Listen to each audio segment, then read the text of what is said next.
This is a video to show everyone how to create our family circle signs in Torchmate CAD. This is the student version of the software. So in this template file that I have created, and hopefully by the time you guys are looking at it, this template file is much larger than the one I have. I have the previous signs that we have created all down here with the blank one without a name to it at the top. These, the A, C, D, E, these were forgotten. The steps on that were forgotten before the name was put onto it. But the basic is still here, and then we can, as we get those letters or first initial of the last name um, in additional orders, we can continue to create the alphabet on down. These ones up here are past cut files. Um, so they up there, and we can get those organized in an alphabet soon. Also, over here, this is where all of my parts are. So if I zoom in closer onto these, I have my circle. I have the lines set at the right distance. I have two different circles going here, one with for lower lines for the last name to go through here, and one for higher. Depending on how the letter hits, you might have to use the lower one or the higher one. And then I have the circle or the established dates already with the arches put into them down here. And then here's some of the letters that go in. You just have to change the letter, and same thing down here. You just have to change the number that goes into it. So the idea here is that as you're creating your letter, if you can go ahead and use the template, so like one of these, you can grab this. You'd hit Control D, and that creates a second one basically right on top of it. You can grab it and go do something with it. I'm going to delete that so it doesn't mess up my organization here. So what I've already done, I've grabbed the H. I need to do Hinton and 1993. So as I come into here, I'm going to grab this. This is 1994. That's an easy change.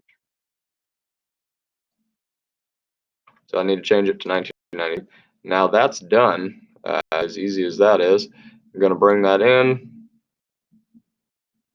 I want to get centered in the bottom as close as I can. Then I'm going to select the outside and that text. I want to select both of them. And I'm going to hit C. If I hit E on the keyboard, it brings it up to the center. So I just want C, not the E for even. So again, I'll show you the example there. I'm going to scoot this all the way to one side. Hold my shift so I got both the back item and the text selected, and I'm clicking C on the board or on the keyboard, and it straightens it right up into the even between left and right. I can go ahead and cut that through so that way I don't mess that one up by accident as I continue here. So there's the beginning of my Hinton sign. I need to now come in here, and this is the part that I had not built in, which I'm building it in now, and I'll save this into the template for future use. Hit the save button just to make sure that I don't lose any progress.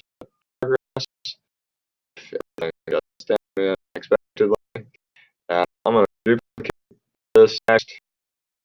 Over here is also not what we need.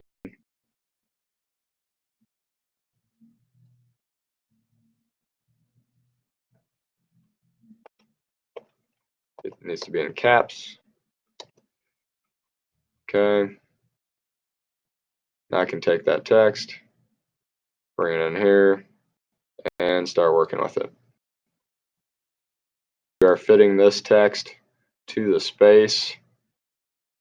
We want the top and the bottom to overlap slightly. That way they're connected to the actual sign. That looks fairly decent. It looks like everything, as I zoom in here, it's overlapping on the bottom and it's overlapping slightly on the top, just enough. The N overlaps a little bit here. I don't like that. We need to create some kind of a space. There we go. So it doesn't run over into the circle. And then on this side, going to do the same thing. Making sure we're even. This one needs to come probably out just a hair. Okay, got that. now we're going to go ahead and join those two, weld those together. Then I'd come through here and do any bridges if I need to do bridges. In case it looks like the 9 down on the bottom, create my shape, roughly something about like that. Yep, that looks like about the right time or thickness. Duplicate hit can D, put them both in their area that they need to go to, turn them to match the angle that the number is tilted.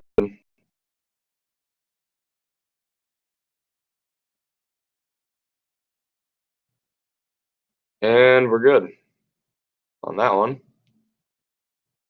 This one's going to be slightly tilted more. So as a quick reference, I can look at the other one. These are fairly small, so they don't show up